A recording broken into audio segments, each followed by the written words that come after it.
may mga problema lang po tayo sa pagganap ng mga tungkulin ng ibang tao, katulad po ng council mismo at ng executive director ng AMLA at ng AMLA mismo.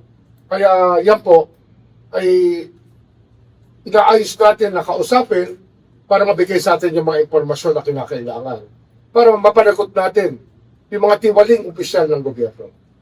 Yun lang po yun. Ngayon ko lang ho nakita na minsan, meron talaga mabigat na kalaban ang batas pagdating dyan. Kaya nga, gusto ko silang kausapin muli itong AMLA tungkol sa pagtupad nila sa kanilang patungkulan. Sapagkat, alam niyo naman, hindi dapat banking industry ang kanilang pinangangalagaan, kundi yung mga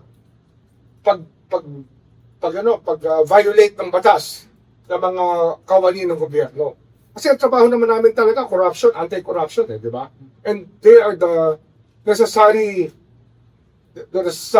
office, the office that gives us the most information. If they will not come up with it, then we have a problem sa country. Hindi nila pwedeng blankohin ang katanungan ng Office of the Ombudsman. Dapat gumanap sila, kundi sila mismo ang kakasuhan natin. Baka naman yung attitude ng iba dyan ay gusto nilang magkaroon pa rin ng mga kaibigan sa banking industry para doon sila lumipat pag wala na sila sa AMLA.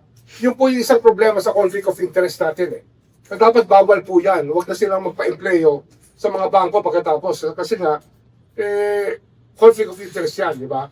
Parang ano yan parang sabihin natin, isang opisyal ng cabinet papasok sa kumpanya na kanyang pinakikialman nung araw. Ganun po yan. Dapat wag sila ganun. Hindi mo dapat nila ginagawa.